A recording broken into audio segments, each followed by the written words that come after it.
Welcome back to Andertons TV, everybody. Now, if you're a guitar player that has ever bought guitar magazines or dived onto YouTube and watched different brands promoting their gear and stuff, or maybe you're a big fan of jazz, sort of more slightly out there guitar, jazz music, you're almost certainly familiar with my next guest, Mr. Oz Noy, flown in from New York this morning, so like now. Exactly. So we've plied him with as much coffee as we possibly can. So, but yes, if he's yawning, it's not because I'm a boring host, okay? It's because he's had no sleep in the last 24 hours. So Oz, welcome to the UK. Thank you for coming in. Yeah, thanks for having me. What is it that brings you to the UK? I'm playing Ronnie Scott's tomorrow. Nice. Not tomorrow, 2 days. Yeah, tomorrow, 2 days. What day is it today? Yeah, I don't know where I am. Don't go tomorrow. It's Friday night. Friday night. Ronnie Okay. Scott's great gig with your own band. Yeah, yeah. Oh, that's cool, man. Yeah. Well, look, I am one of these people that have seen you in guitar magazines and listened to a little bit of your music, but we've never met. And when I found out you were coming over, I thought it'd be brilliant if we could grab you for an hour or so. Let's talk about life. You are. I'm trying to think of how many guitar players do I know from Israel that have made the kind of career that you've had in the guitar. And I can't think of many.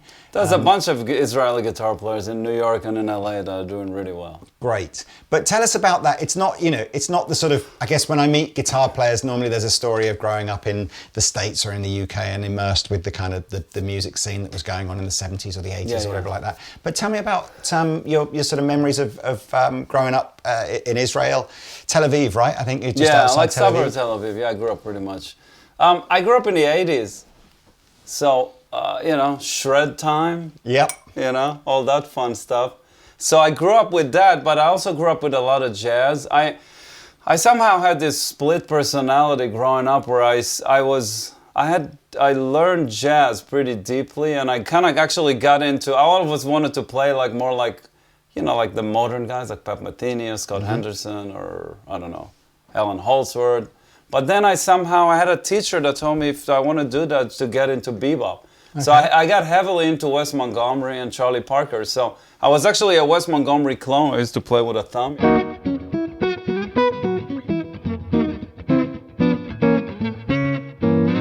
I had a...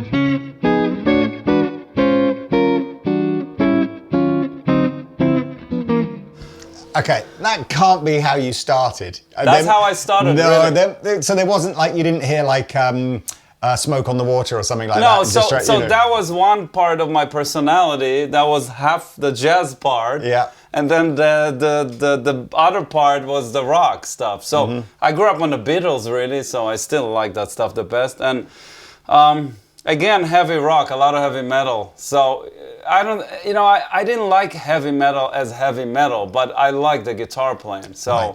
And again, in the 80s, Steve Vai, Satriani, I don't know, Greg Howe, Richie Kotzen, then Eric Johnson, then I got into Beck. But it's Clapton, obviously, Hendrix. But it was the 80s, so, you're talking everything about... to excess. Yeah, 80s Clapton with a chorus. 80s which Clapton I love. Is my favorite. That's my favorite too. Clapton era. Exactly, yeah. I agree with you. So, to me, that was that. So it was kind of a split personality time where people told me, "Oh, you can't do both," and I was like, "Well, I like both, so I'll do both." And then when I moved to New York, I think what happened was at some point I discovered Stevie Ray Vaughan that brought me more into blues. So when I got into that, things start to make more sense because you need kind of blues to play any type of music, really. Remember that. See, remember that, kids, Yeah. No, blues, you never lose with the blues, you know what I mean? Like, it works for rock, it works for R&B, it works for funk, it works for jazz. It just works for everything, But were you, back in Israel, did you go through like a formal guitar education? How self-taught were you? I wasn't self-taught. I had a couple of private teachers that were pretty good, but they were not, they were good teachers, but like now, for example, if you go to Israel, if you actually go anywhere, you can find a really high-level player that can, most places, like you go to Berlin, you can study with Kurt Rosenwinkel. You go to New York, you got everybody. You go to LA, you got everybody. So you can learn, and also on YouTube you can learn with really high-level guys. When I studied there were good teachers, but it wasn't the same level as what things are today, and you didn't have accessibility to everything. So I had to buy, VH1 tapes to understand how they play fast and transcribe solos of Wes Montgomery or like, I don't know, Charlie Parker, all that stuff, or half speed, the tape machine and stuff like that. So now I know you made the decision to move to New York in '96, I think. I'm always fascinated by young musicians who just feel the sort of the magnetic pull of a big city like a LA or a New York or London, or perhaps even more recently maybe Nashville as a draw. Yeah, sure. How old were you then when you went to? 24. Okay, so you're a few miles under on the clock by then. You weren't totally new. I was a professional when I moved to New York. I was a professional guitar player. I've been a professional guitar player since I'm like 15 or something like that. Yeah, because I started young. I started playing when I was 10, but I kind of got lucky because at the time the level in Israel wasn't that high, so I was able to start doing recordings and playing with artists and doing tons of jazz gigs on a really young age. So when I moved to New York, I had already done a lot of live shows. I've done a lot of TV stuff. I was in a house band for a really big TV show. People actually used to recognize me in the street, that kind of thing. So and then I played tons of jazz gigs and any gigs. So when I moved to New York, I wasn't maybe the greatest, but I was a professional guitar player. I had a really good time. I can play a studio gig. I can play a jazz gig. I'm not a great reader, but I can read. So I came in again. You have to get your ass kicked immediately when you get there because it's like the greatest jazz scene in the world. I think that's what I'm interested in, because it's a brave move, I think. You're 24, so maybe not necessarily a brave move leaving home, but this sense that you're probably a fairly big fish in a small pond where you are, and now you're going to maybe the biggest pond there is. Yeah. And like you say, you're going to get your ass kicked. Yeah. So what? And you do. But you want that, do you? Or you're just of course. So tell me, like, who kicked your ass in the early days in New York? Well, the first thing I would say is when I came to New York again, I always played jazz, but I also did rock and pop and all that kind of stuff. So and blues. So I remember for the first month, I was kind of looking for the R&B and blues and funk stuff, and I couldn't find it. That was not really there. I had to look for it and I couldn't find it. But the first time I went to Smalls Jazz Clubs, and at the time you go to Smalls Jazz Club, you hear Brad Mehldau play, or Bill Stewart, or Brian Blade. That was at the time when they were just kind of becoming stars, or like Joshua Redman. You're done, you're finished. You go home and you cry all night. I was like, what am I going to do now? Or you see Pete Bernstein, guitar player, or Kurt Rosenwinkel, or Larry Goldings was still in New York. So it was pretty heavy. Like all the guys that now we know are like the top guys. At the time, they were still, they were still playing small clubs. So when I came in, you see those guys. I remember Small still has that going, but they have this jam session like in the middle of the night, starting like 2 or something. And I remember I could play, but I remember sitting there and playing a standard, and I was like, I couldn't even remember what I do, So it's like a shell shock you have to get out of, That's pretty much it. Then you start to meet people, and you start to meet those guys too, and you just gonna, you gotta get into the groove. And the thing with the other part with the blues or the R&B and stuff, it took me a minute to find it. It's there. It's just not. Like the jazz scene in New York is the scene, you know what I mean? There's other stuff going on, you just have to know where to find it. Like Hiram Bullock was still alive at that time. So when I saw Hiram and Willie and those guys, suddenly I went like, oh, okay, this is happening, And how were you making ends meet then at that? How are you earning a living for the first few years? You don't. Well, in the beginning, you just have to come with as much money as you can. Not literally, and you blow all this money away because you don't work for like, I don't know, 2 years or something. But you meet people and you start to do little gigs, So New York at the time is not as expensive as now. So it was kind of possible. It was never easy, but it was kind of possible. I don't know how you do it today. You have to probably not live in the city. You have to live outside of the city. But I don't know. It's possible. People do it all the time. It just somehow works. I don't know how. So what was the first, in your mind, what was the first big break? Or was there ever a sense that maybe you might go back to... I'm still waiting for the first waiting. Was there ever a sense that you just thought, you know, I don't know, that maybe I should go back to Tel Aviv and take the TV gig again? Or did things start to happen, you know, fairly... You think the first... I would say something that for the first... I'm not exaggerating if I said that the first 10 years, you always think that. You always go like, oh, maybe I'm not going to do it, make it, or this, I'll go back. But there's good stuff that happens that keeps you kind of, and like it keeps you excited, you know what I mean? Like you played with this guy, you play with this guy, this gig, this recording, suddenly you go like, oh wow, this is why I want to be here, you know? It takes a while. Some people, it happens to them really quick. Some people have to take them years. But I think the most important thing is just the love for music. You know, I love to play guitar, and I love certain type of music, and I love to play on a really high level with high level players. So I'm able to do that in New York. I was able to do it so far, and doing it in other cities or other countries is not as easy as to get. You know, in New York, you just have access to everybody. You know. Like I can call Jeff Tain Watts to play a jazz gig with me, or Bill Stewart or someone like that, and I can also call Steve Jordan, or like, 'cause they're all in New York, you know what I mean? So it's kind of cool to have access to those level people. When did the concept of like an Oz Noy band begin to sort of realize itself versus you? Because I was reading on your bio, you know, the list of players you've played with is nuts. It's, you know, crazy level. And again, across lots of players that you would recognize from that sort of jazz fusion era, but lots of other players as well, you know, more poppy stuff. Yeah. Your own, the Oz Noy band, which I guess is what I'm most familiar with of yours, has been going for quite a long time. But when did that, you know, how many years had you been in New York before that started to form? Well, the things started to actually happen in Israel before I moved to New York. Right. Because I used to do, as I said, I used to do a lot of jazz gigs in Israel. And there used to be a period, like in Israel, I always worked professionally as a guitar player. I always did recordings. I played with pop artists. I did TV shows a lot, you know. But I'm a jazz player, so to be a jazz player, you have to play jazz all the time. If you don't, you're not going to play jazz. Sorry. You know, it just ain't going to happen. It's like a language that you have to keep developing all the time. So there was a point where guitar wasn't that popular, so I didn't get called to do a lot of jazz gigs. And it got me kind of upset. So I thought to myself, maybe I'll just start my own little thing.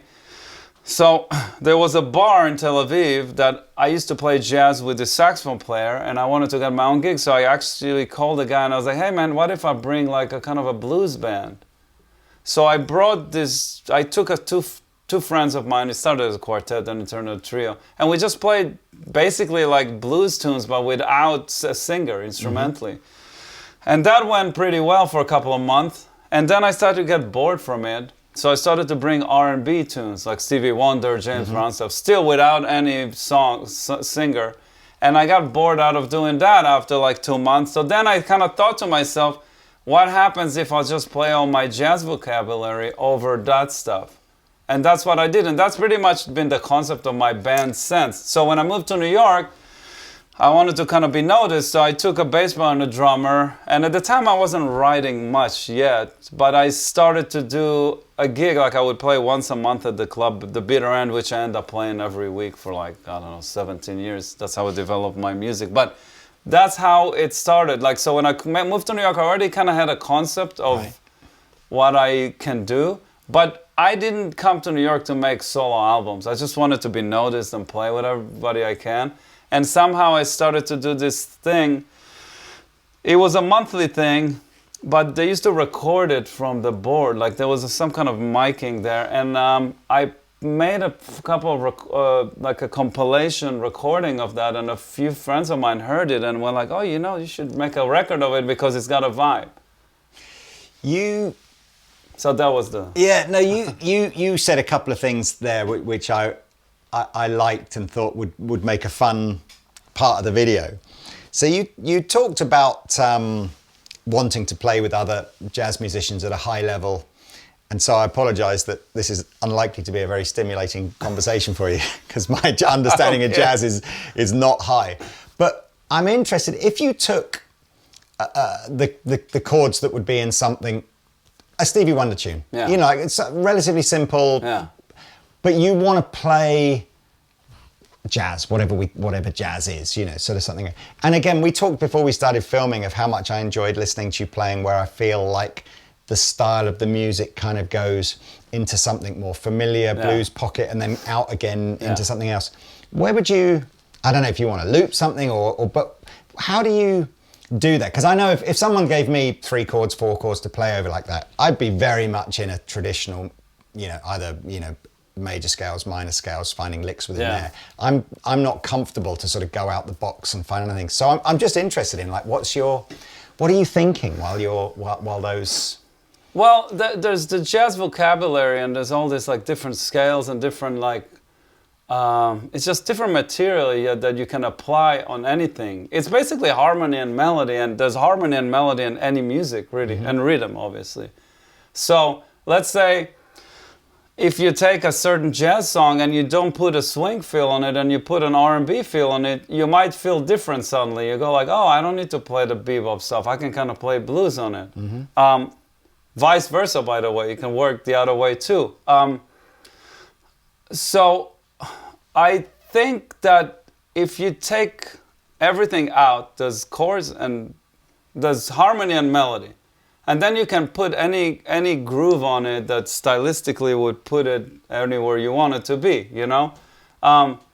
That's kind of what I do with a lot of my music, which is, there's some jazz harmony there, but it's a lot of more contemporary grooves, where there's shuffles or R&B grooves or funk grooves.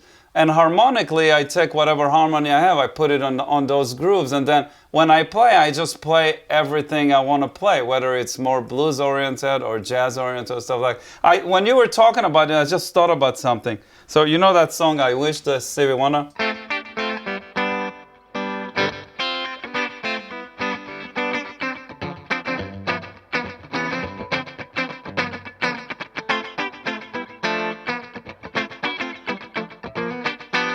You know, sorry, I haven't played in a while. So that's basically, I thought about it because that's what I used to play in the old days with my band in Israel. So that's just D minor to G.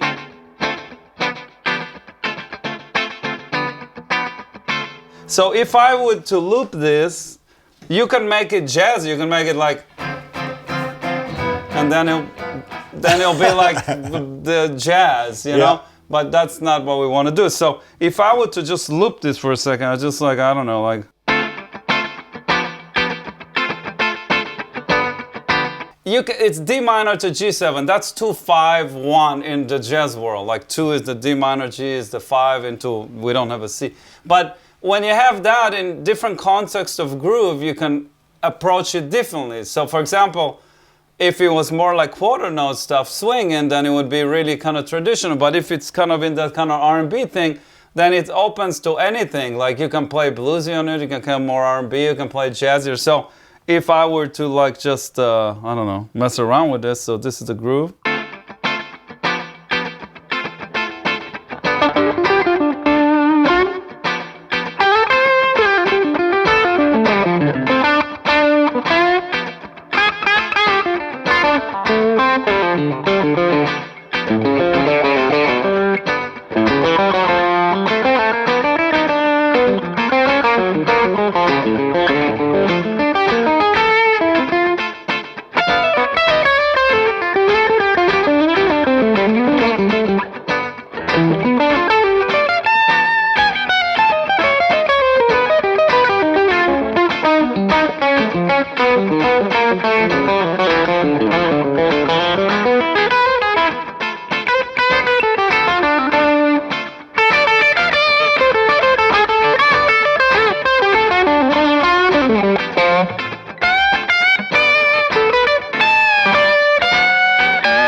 double click that one. That's so what I did, I started kind of in. Yes. Then I started to stretch it out. And then at the end, I kind of went more bluesy just to prove a point. So this can work on anything, really. It depends on kind of what facilities you have as a player and also where you want to go with it, you know?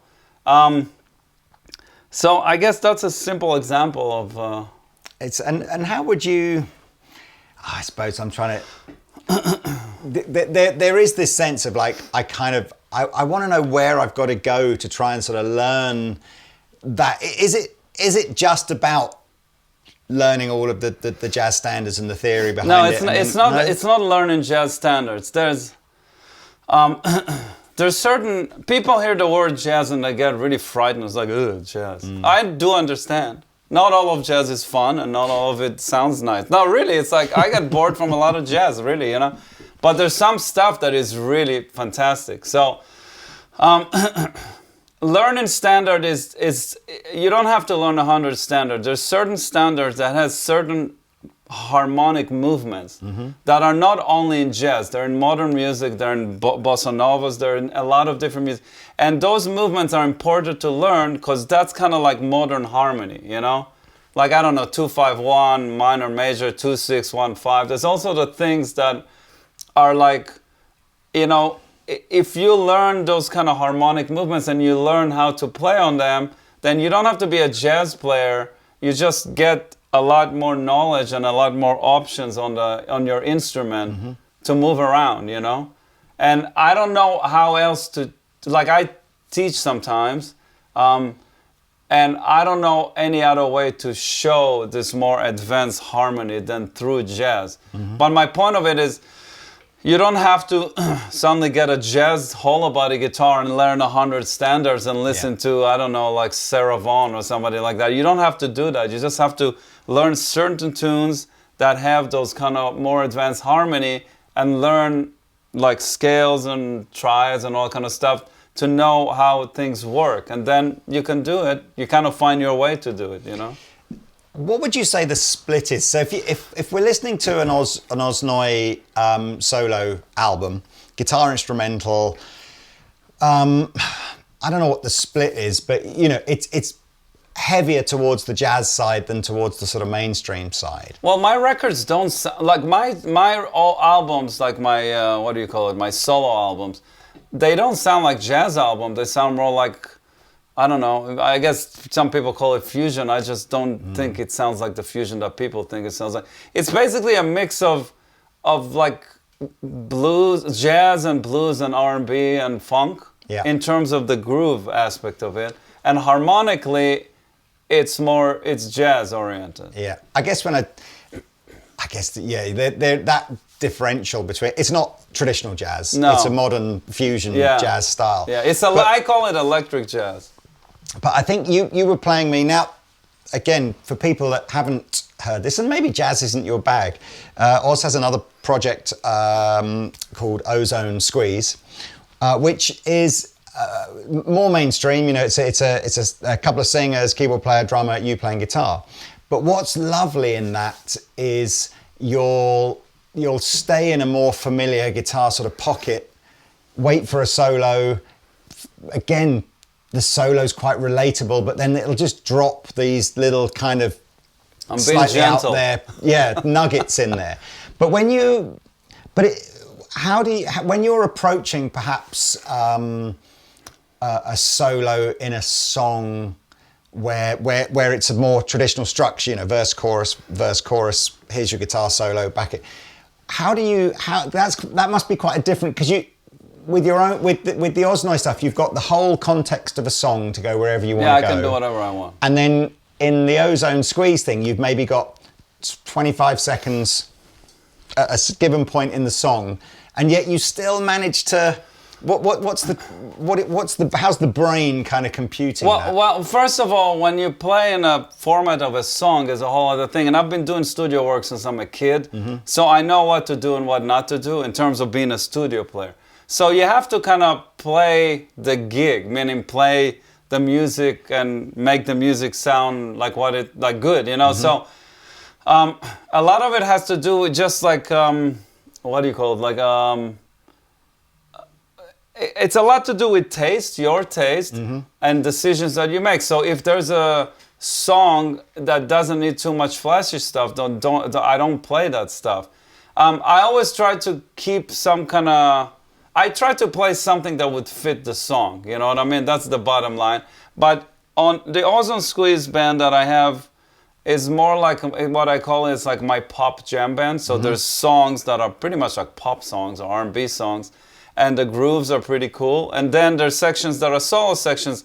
Live, we stretch them out, so I can kind of go wherever I want. Right. In the record, I try to keep it within a format of an album, but maybe give a little hint here and there of what it could be, you know? So I play in the box, but I stretch it a little bit, you know?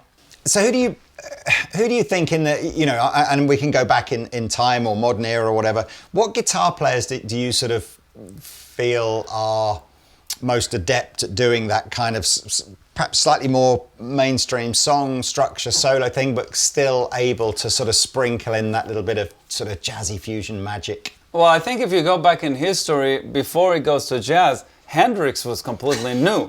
Like everything he did was like, what the hell is that? You know what I mean? Jeff Beck, although he doesn't go harmonically too far, but what he plays as a guitar, it's so unique and so out of the box that I don't even know where to put that. In terms of guys that had a jazz, like had a pop band that played jazzier on it, I can't really think about any. Do you think something? Do you put Steely Dan more? Oh, Steely Dan. Oh, sort of jazzy than yeah, Steely pop, Dan. Sorry, you know. Steely Dan is like the perfect example of that. But in Steely Dan, there's no like guitar solos there that I can think of that are out of the box. They're just within the harmony is just kind of fancy, but it's not going like what I just did. I don't think it ever did. Not to that degree, but Yeah. I think in the Ozone Squeeze stuff, you can hear that that lovely transition between Sure. you know familiar structure of a guitar solo and then something a little bit more out there just to sort of pique your interest. I know for a fact that Steely Dan asked Alan Holdsworth to play with him, and he said no. It would have been pretty freaking Just, wild. you think because he wouldn't have wanted to stay within any kind of familiar structure? I don't know just why. wanted to I go- can't speak for him, but apparently it didn't. Something didn't click for him. But I don't know if they recorded him or not. I don't know if he actually ended up recording, because they record a lot of people on their stuff, and not everybody ends up on the tracks. But okay. you know, it's. Well, look, so I want to kind of talk about your approach to sort of gear in terms of it's quite a nice simple. I mean, I see you over the years predominantly with Strats. So let's start there.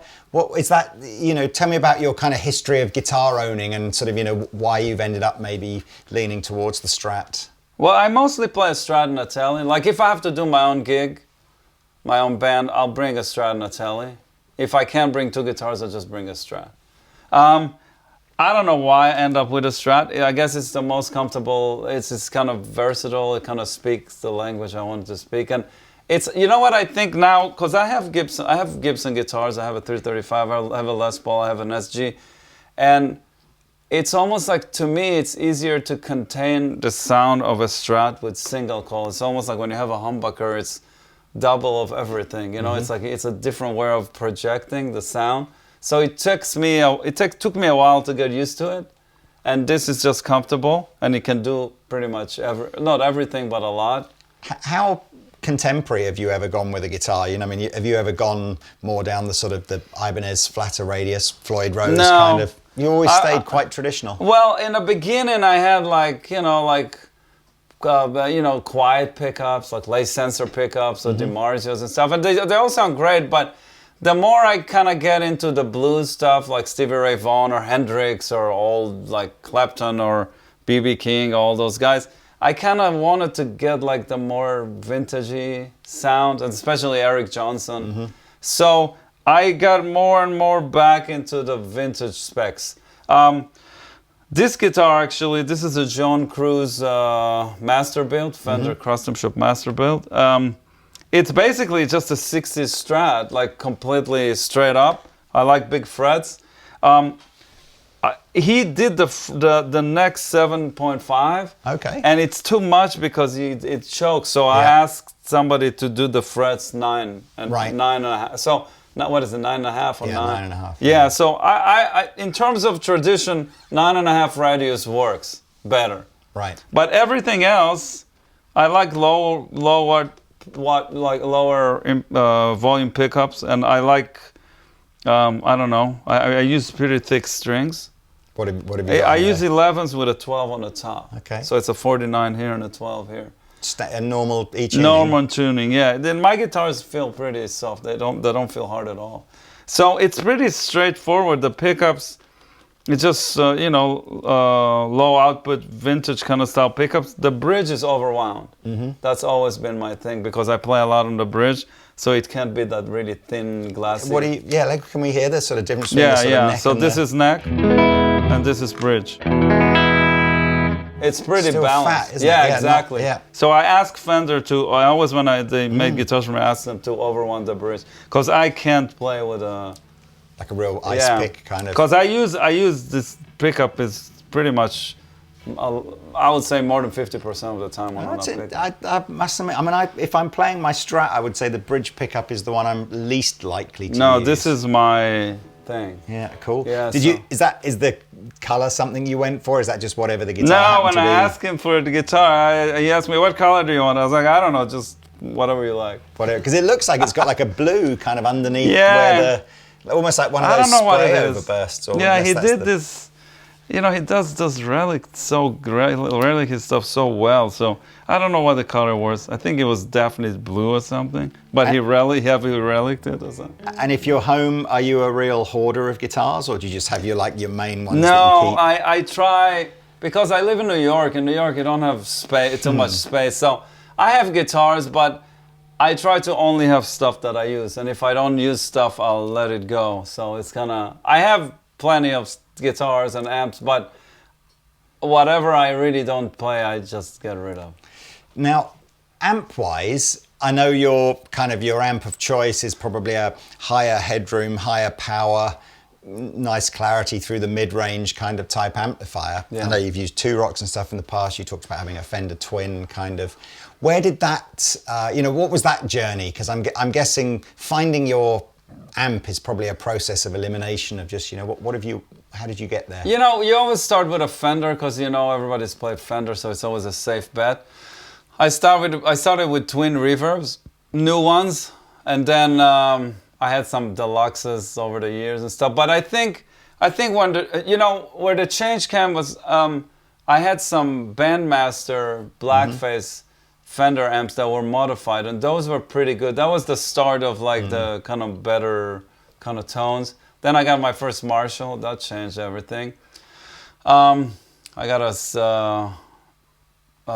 Super Reverb for a while. But I think what happened is at some point I never played a Dumble in my life. But now I played a few Dumbles, but till recently I haven't played many Dumbles. But when Turok came out and they started to make their stuff, and I kind of joined the family, that was a big change for me because it's almost like, like this the whole Dumble thing, like Fender on steroids, you know? Yeah. And that's kind of what I like. Like I like a Fender tone, but I like the thing to kind of project. And I think that's the whole Dumble thing. It's the projection of the amp. Yeah. So Two Rocks have been kind of a game changer for me. So I mostly use Two Rocks. I have old Marshalls that I love that I still play. And then if I have to play gigs that are not big, then I always use like a Fender Deluxe or like a Princeton or something like that.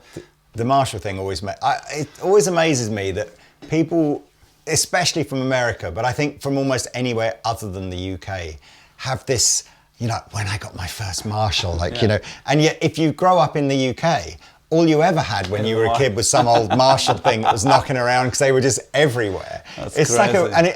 it's always, I think we maybe over here have a similar thing about maybe brands like Mesa Boogie and stuff. Like, when I got my first Mesa Boogie. When I was in Israel, my dream was a Mesa Boogie. Right. That was my thing. I never fulfilled that dream. Maybe there's still time. Well, I mean, Triaxis. Here I come. Yeah, did you do the rack thing? I used to in Israel, but I never had the Boogie stuff. Did you put stuff in the rack just so it would light up? Yeah. Yeah. Of course. ADA. Alesis reverbs. Yeah. We used to sell people spectrum analyzers just purely and simply so that lights would go up and down. I wouldn't go that far with it, but you know. But you know, I gotta say something about Marshall. There's something. Marshall is kind of like, I don't know what it is about it, but it's almost like if you get a good Marshall, it's the perfect sound because it's got everything in it. And only when you experience the full spectrum. Like I played Marshall when I was in Israel, but they were not good ones. So it was just like always brittle or not. But when you play a good one, you go like, oh, now I get it. So there's a reason why everybody is playing Marshall. You know? I think it's a great shout, you know, and I think probably, yeah, I think even over here, I think the number of those really iconic 70s, not too overdriven, big sounding things, then that probably wasn't what we're all used to with Marshall. We're probably used to Marshalls with way more preamp gain in them. You know, and I think you're right, that sense of like, wow, this amp has got some balls to it, man. And I'm not even talking about distorting it. I'm just talking about even just playing it clean, you know. But going back to the amp thing, I always looked for amps.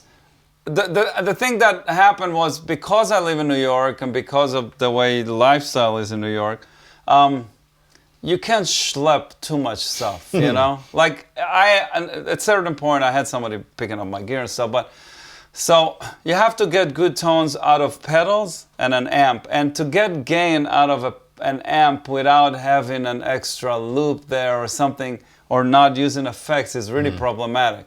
So I wasn't able to get gains from amps. So I just figure out a way to get a really nice clean tone of an amp that will sound kind of reactive, you know, that won't sound too cold and dead, and then have the pedals do the rest of the work.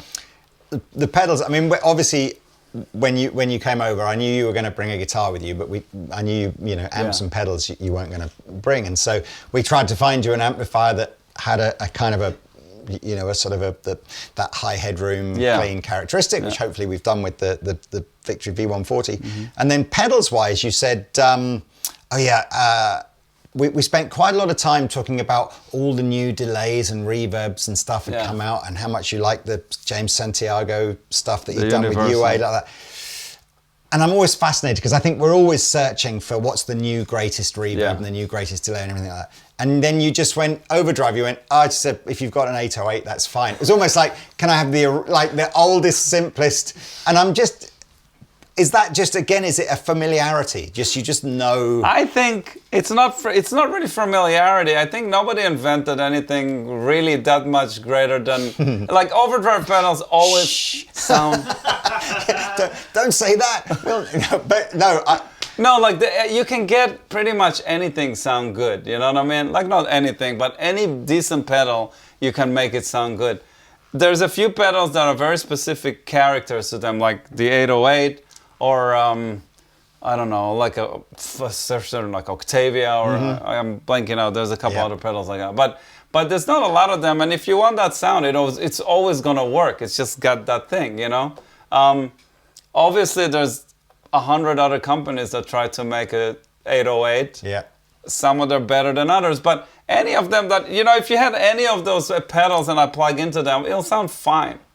You know what I mean? The same thing with the delay. I told you, it's like I still use Boss delays because they're great. It's like there's a little too much big deal that's been done over like. It's how we make a living, Oz. Oh, sorry. Don't do this to me. But no, No, it's great. All the new stuff. No. Do you know what though? It's there's players like you that can play, and at the end of the day, it's like you choose the amp and the guitar and the pedals you want. But the reality is, you're going to get a tune out of pretty much anything anyone gives you.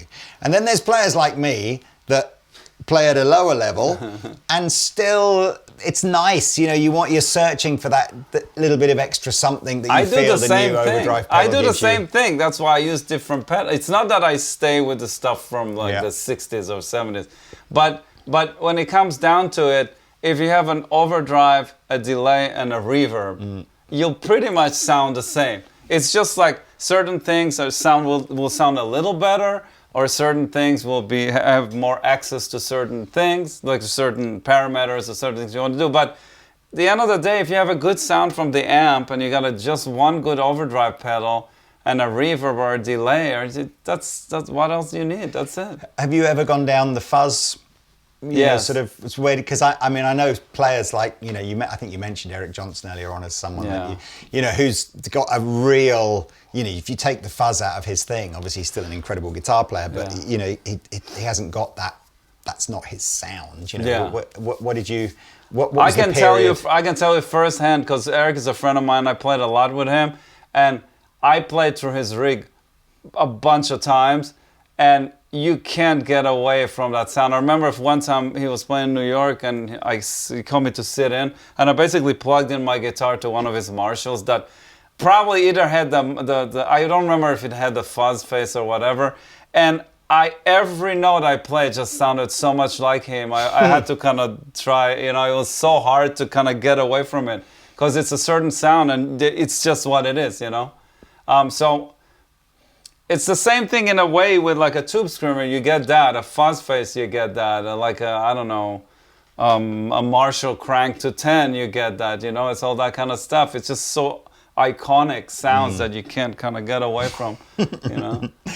So look, I mean, do you know Sorry. That's fine. I mean, it's a refreshingly straightforward rig, and I'm totally with you. If you've got some drive, a delay, and some reverb. Look, my pedal board is big. If you okay. Oh, yeah, I have a really big pedal board. Take us. This is good. We're gonna salvage the video here. It's fine. No, I have. What's on the board then? I have well, first of all, I have a few, but the main board that I have here that I do my tours with. I have, let me start. I gotta look at it to start. But I have a wah-wah. I have that plus pedal that does the exotic. No, the game changer. The sustain one. Thing. Yeah. I have that. Then it goes to my pedal board. So then I have, I go into an Octavia. And then I go into a fuzz, which is the Vemuram fuzz, that signature fuzz that they made me. And then from there, I go to my exotic signature pedal. It's called AC, RC, Oz, which is basically the AC and the RC together. From there, I go to an 808. And I think that's my overdrive channel thing. And then from there, I go to a bunch of effects. So I have a Univibe, I have a phaser, I have a Leslie sound. I have a tremolo, so that's a lot of pedal already. I feel like we've sort of underdone this selection here. We should have gone way wilder with this. Yeah, maybe. And then that's not it. Then I have a bunch of delays. I use a lot of different delays. So I have a slap delay that's always on. I have kind of one repeat delay, and then I have a long kind of echo delay. And then it goes to my line 6 HX, and that's where I have all the weird kind of like wacky filters and all that stuff, and a looper. So I plugged into a lot of stuff, but at the end of the day, if you just put me with a overdrive and even just a delay pedal, I'll just be fine to play. Given the complexity of a big pedal board like that, and also the amount of traveling sort of gigs that you do, have you ever felt like you might go down the route of just a little multi-effects board, give the sound man the I can't play like that. It has to be more. And that's just because you don't get the feel off of it? Yeah, you can't. Like, to get stuff from monitors, it's not... I have smaller boards. I have one board that literally has those 3 universal audio pedals and an overdrive pedal, with 2 channels. That's great too. And I have one other board that has...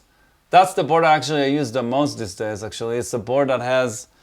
I have a wah-wah. I can plug in a volume pedal if I want to, but I have my exotic pedal overdrive. I have TS808. I have an Octavia. And then I have Tremolo Univibe. A slap delay, probably a Boss slap delay, I think. And then I have a Memory Man. That's it. That sounds like. And a it good works board. great. It's excellent. I can just play like that. I like it. You know? I like it. Well, I kind of feel like we should talk about how people can go find out a little bit more about you and some of the other stuff that's happening this year. I know you said you've got some books out, right? Yeah, I released a few books under Fundamental Changes. They're actually a company here in England, and I wrote 2 books. One of them is called Inside Outside Guitar Soloing, which is what we kind of talked about a little bit. So I'm kind of talking about showing like some ways to start getting into that place. And then the other one is a little more jazzy. It's called Melodic Cells for Jazz Guitar, which is it's kind of the second part of the book in a way, but it deals with more of like, without getting too deep into it, more of like kind of tension and resolution, which is the thing that is in jazz. It's a big thing, like the 5 to the 1. Yeah, and that's it. I'm actually starting to work on another one for them, but I don't know when that will be. And then I have, I've done a bunch of master classes throughout the pandemic, where it was literally like an hour and a half masterclass where I would choose topics and explain and play and all that stuff. So they were recorded and were edited, and now they're on I have a store on my website, so you can go and grab the books or the whatever master classes you wish to get. The Inside Out one sounds like I might have to give that one a look. And then in terms of music, obviously you're doing a few dates at the moment, but what does the rest of the year look like? You back in the studio, or are you still touring? I'm kind of fit. We did a bunch of tours. The new Ozone Squeeze album came out recently, and it took 5 years to finish it because of the pandemic and everything. So we just finished a tour with that. Hopefully we'll do another one before the end of the year. I finished some other tours before. I did a live album with my trio, with Dennis Chambers and Jimmy Haslip. We did it right before the end of the year because we started to tour, and we toured before the pandemic, and I wanted to kind of record this band. So I'm gonna finish this album coming up just because I have to edit it. So the Dennis Chambers one, that's not out yet, you're saying? No, it's coming out in September, and then in September, October, we're gonna tour that. He's still this is nothing to do with your stuff, but I remember years ago going to Zildjian would always do these drum clinics, and they'd get like 4 or 5 or 3 or 4 amazing drummers on. And I'm not a drummer, so I wasn't hugely familiar with all, but the first guy is on and he's like, incredible. The second guy's on, unbelievable drummer. Third guy, just insane. And then Dennis Chambers comes on and destroys them all. It's like I've never seen anything like it. I still don't think I've ever seen anything like it. It's just, wow, what's that? I mean, that must be. Do you pinch yourself sometimes thinking that you're playing with these guys? You know, there's a bunch of guys that I always wanted to play with, and now they're in my band. So it's kind of weird because it's almost like I employ them, you know what I mean? It's like, that's kind of weird. So like, you know, like Willie, I play with Will for like, I've done like thousands of gigs with Will. So, and he's like my favorite. But it's like, I knew him since I'm a kid from all these records, you know? Yeah. So him, or like Steve Ferroni, for example, I play with him a bunch, and I used to see him on the 24 Night stuff with Clapton. So, but I've toured a lot. I've toured for like over 10 years with Dave Weckl, which was one of my favorite drummers. Yeah. So it was kind of wild to start working with him. And then it just becomes another guy that you play with. And then I worked a bunch with Vinny Colaiuta because so that's all cool because I really like their playing, and I grew up on their stuff, so it's just very cool to suddenly be friends with them or play with them. And then Dennis, we started to work in maybe 2018. We started to do stuff together. But it's certain guys that. My music is it's kind of, you need somebody that has a really strong groove, but can also stretch in a jazzy kind of way. And the pop guys don't know how to do that. They have really great grooves, but they don't have the jazz vocabulary. And then the jazz guys have the jazz vocabulary, but they don't have a strong pocket, like that pocket. So there's only a handful of guys that have kind of both in a way. So those are the guys I'm trying to get because they kind of fit my band the best, you know. Well, and I'm lucky to get them. Yeah, I mean, all it's made me want to do is go and dive on and listen to some more of this music. So, I mean, I should say as well, the Ozone Squeeze stuff, it doesn't. When I was looking on Apple Music, following your stuff, and that doesn't come up if you just search for Oz Noy. So, a little tip for you there, if you're want to go find it, 100%. Ozone Squeeze is a little bit more mainstream, kind of like you say, funky, poppy, R&B with some cool guitar parts in it. Your own style stuff is much more fusion, but again, you know, you go and listen to it all because it's very cool. So you're doing a little bit of tuition as well, you're saying as well? So what? Tuition, a little bit of teaching? Yeah, I've been doing teaching. I've never done it regularly. I never done it regularly till this year. I basically always had people come in and out. Like when I'm in town, they just come take lessons, or if I do Zoom or Skype or stuff. But I just finished a semester teaching at Berkeley. Yeah. That's the first time I've ever had a real job in my life. Brilliant. I mean, again, the opportunity, I think, to learn from phenomenal musicians nowadays is, I was saying to you over lunch, it surprises me. It's actually worth asking. I think if you have a guitar player or any musician that you really, really love, it's absolutely worth maybe getting in touch just to go, do you do lessons? Because it's amazed me. The guy, like, I doubt Slash is doing lessons, but yeah, you know, there's like it surprised me how much of like the next tier down, people that I would be going, why would you do lessons? You know, surely you're busy all the time. They're doing lessons. I think since the pandemic, something opened up when everybody wanted to share their information, you know. Obviously, it's maybe a little too much because everybody's teaching now, you know, and maybe you don't need everybody to teach, but the good guys, it's kind of amazing that you can get this information out from the source, you know. Even like Herbie Hancock did something, or Chick Corea, they used to do this school and stuff. So it's amazing, like all those guys that you can just literally get it from the source. It's crazy. You gonna get any more lessons from anyone? Me? Kidding you. I'm gonna get lessons from anybody I can, of course. I look around all the time. Actually, there's some guys on Instagram that I hear them playing. I go like, wow, and I contact them and I take lessons from them. I did it a bunch of times with a bunch of guys. Just trying to steal stuff. That's amazing. Yeah. Man, it's been such a pleasure having you on. Yeah, thank you very much. Good luck at Ronnie's on Friday night, and please go check out Oz's work, see him at a show, whatever. It's a phenomenal guitar player, lovely, lovely guy. It's been an absolute pleasure meeting you. Thank you. Thank you so much for watching. Please like and subscribe. Join us again in another video soon. And enjoy the rest of your day. Goodbye. Have you seen the film Crocodile Dundee, where the guy's being mugged and he gets a knife out and Crocodile Dundee goes, "That's not a knife, this is a knife." Well, what we had before wasn't a pedalboard. This is a pedalboard. Look at that. This is, I think you'd probably, I know you'd obviously traveled with this in your Pelly case and you're sort of thinking, I'm not going to get this out unless, you know, I enjoy the interview. And obviously, hopefully you enjoyed the video. So you've gone, here it is. So this is the touring proper Oz Noy, all the bells and whistles pedalboard. That's it. That's where it all happens. Well, you better, I mean, I know you sort of briefly did an overview, but starting on the right-hand side, we're going...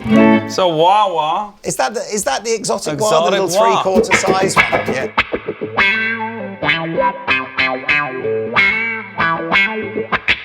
I like it. The obligatory wah-wah lick, absolutely. Yeah. What's the white pedal? I don't think I've ever seen that before. That's a Leslie simulator. It's a DLS Roto Spin. Oh. I use their bigger one a lot of the times. The Roto Sim. I use it for years, but this is a smaller one, and this is a smaller pedal board. Believe it or not. If you're playing where they've got one, would you ever use an actual Leslie, or do you typically No, because.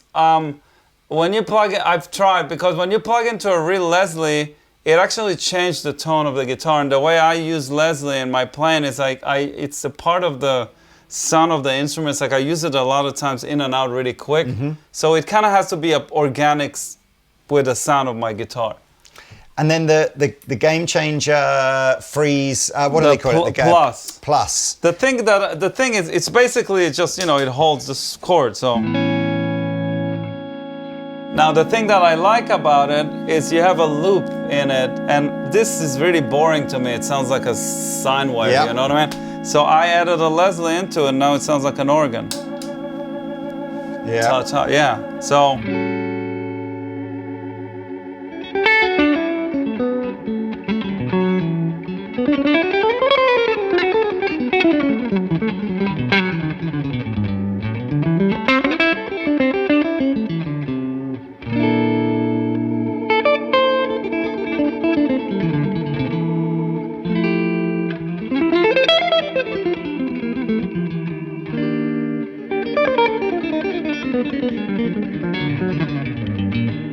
That's the keyboard player out of a job then. So that helps a lot. Do you get paid twice now for the gig? You get the guitar player and the keyboard player. So no, I like it.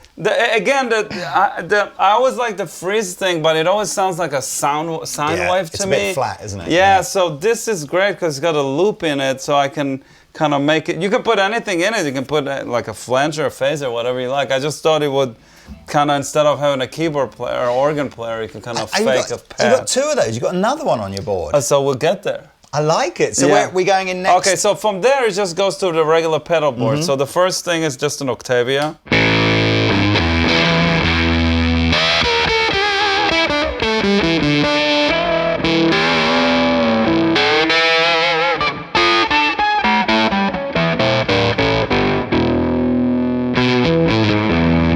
Such a fun pedal, that. Yeah, and then it goes to my fuzz, which is the... Yeah, how did you meet the Vemuram guys? Because, I mean, that's lovely stuff. Yeah, they make amazing stuff.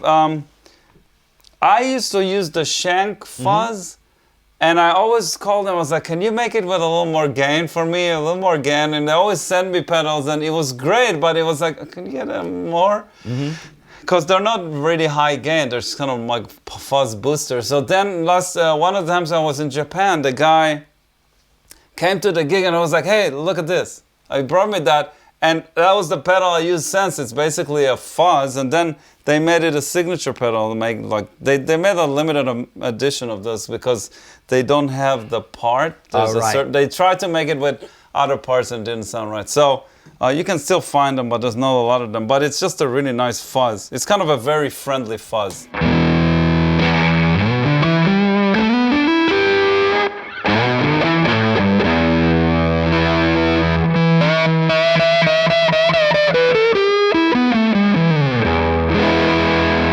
You know. It's got a lovely warm bass end on it, hasn't it? Yeah, and you can make it brighter and stuff. That's just how it is right now.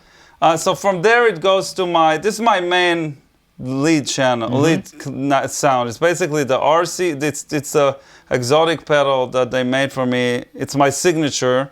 It's called AC RC Oz, I guess. Again, they made a limited amount of them, but you can find them. It's basically the RC into the AC. Yep. So this is the RC. This is the RC. It makes everything big and fat. Then this is the AC, which is kind of like more like overdriven. My lead tone is both of them together. You get really big sound. So this is.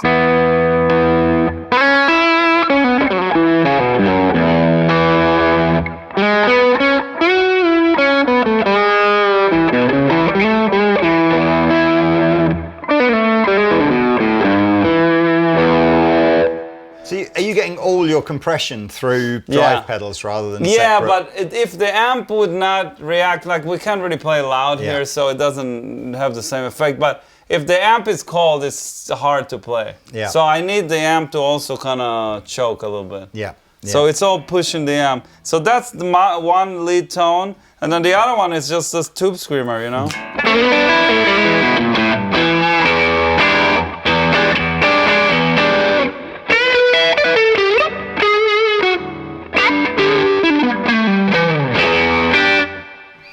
A bit of Stevie just chucked in there just for goodness. Yeah, exactly. So that's it in terms of the drives, you know, gain stuff. And from there, it just goes to more like chorusing effects. So The first thing I think is this. It's a Univibe. Just like whatever. Hendrix thing.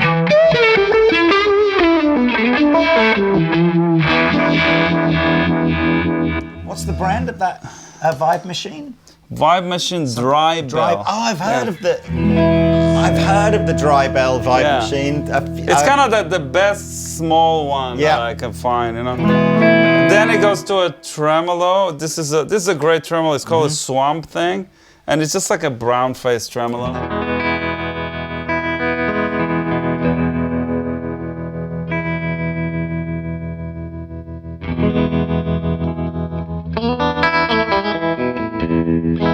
And then just an MXR.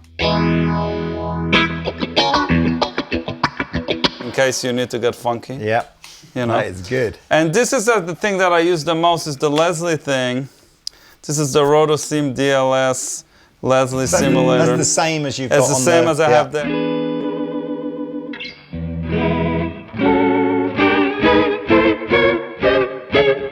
Like if you put a little overdrive on this thing, turn the tone down, you get like a...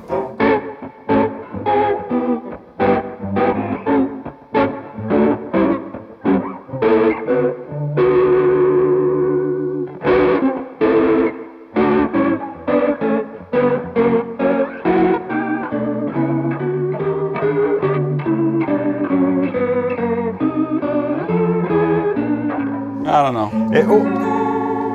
All I ever think of when I hear those are those American kind of basketball and ice hockey kind of, you know, the announcer. It's just like it's a killer sound. I love it. So there's actually a hidden feature here that I like a lot.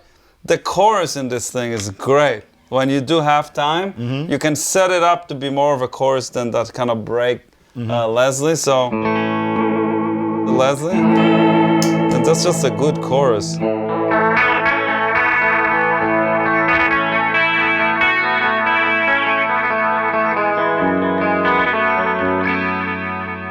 It's got a lot of depth to it. Yeah, so it's a great chorus. Kind of like a real chorus, you know, like then. So that's it really. And from here we go to the delays. You got. Oh, so this is reverb. So the Free the Tone is reverb. Free the Tone is a reverb. But you've got 3 delays. You got the two Boss pedals and the diamond. Yeah. So this is always on. You see, a little slap back. Yeah. A little slap. It just gives it a little more dimension. And then this is one repeat that's like, you know, for solos, you know, sometimes you need a little. It just gives a little more depth, you know. This is one. And the other one is this, which is more like a memory. I wish I could have space for Memory Man, but this is kind of like a Memory Man, so it's more like echoey. Yeah. You know, so. Yeah.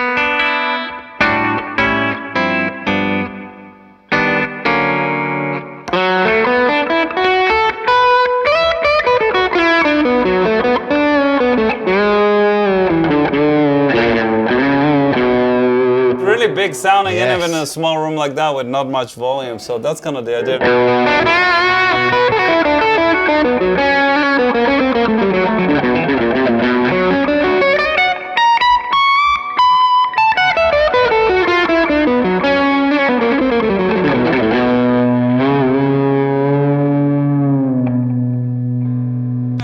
You see, even in like low volume, it kind of works okay.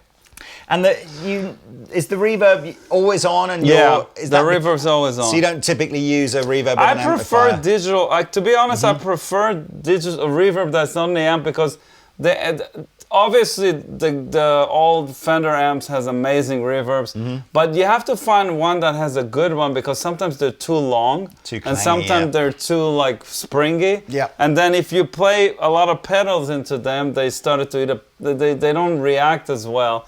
And the digital stuff, if you found one that you like, it's solid. It doesn't move. You know what I mean? So I actually prefer that. I found.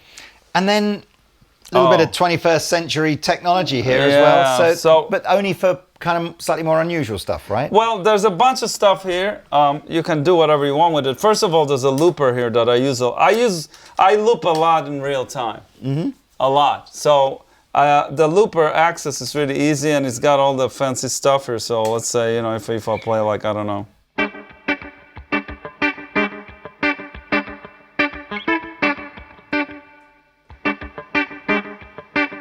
So first of all, you reverse it, or you can double time it.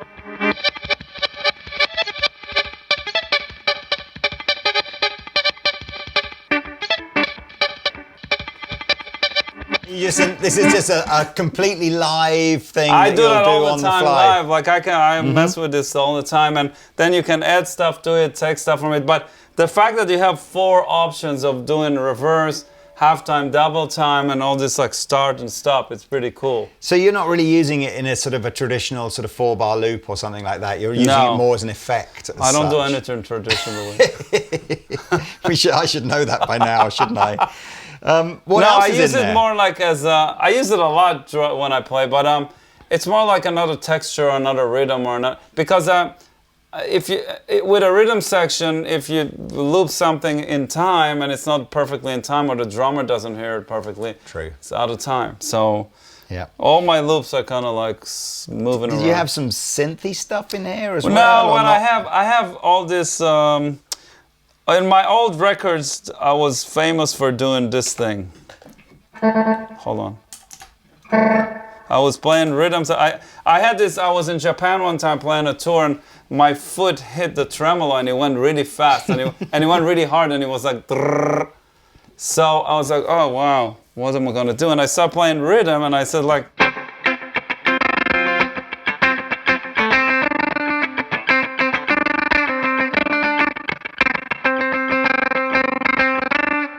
Sounds like you've got like a Floyd Rose tremolo and you're just hitting the... So I made this into a thing, you know.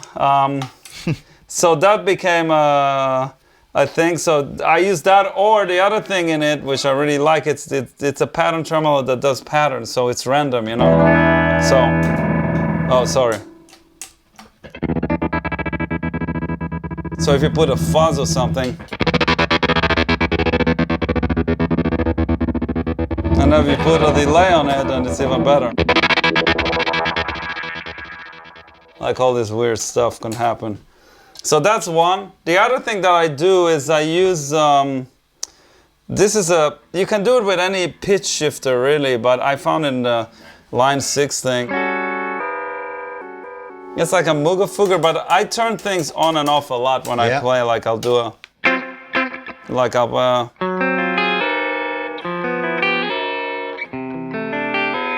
you know, like in and out kind of stuff. And sometimes if you have delay on it, it makes things happen. Same thing I do with the tremolo. I can kind of, you know what I mean? Like just for a little bit, you know. You like to keep the audience guessing, don't you? That sort of, that sense of what you gotta keep everybody entertained. A bit of tension in the, you know, like, where's it going to go? Plus, you know, I'm playing trio, so it's bass, drums, guitar. You have a lot of space to add things to kind of make it interesting, you know. So I need to hunt down those dry bell vibe machines because I know they're pretty good, very cool. But the whole thing, I mean, the whole thing sounds fantastic, man. Yeah, and then I have like a reverse delay here, you know.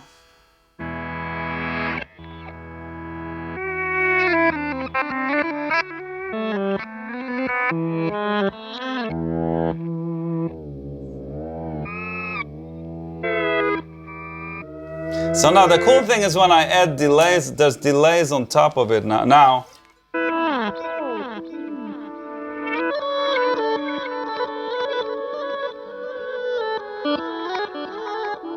You should have been in Pink Floyd in 1967. Yeah, It'd have been perfect.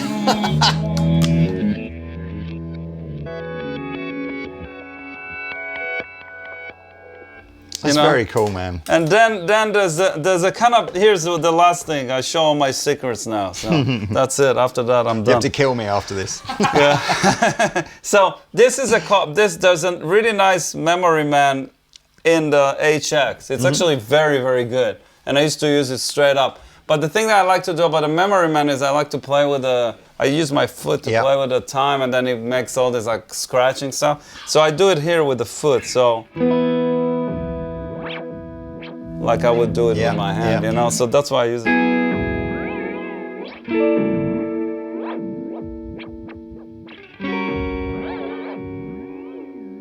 So you can kind of mix.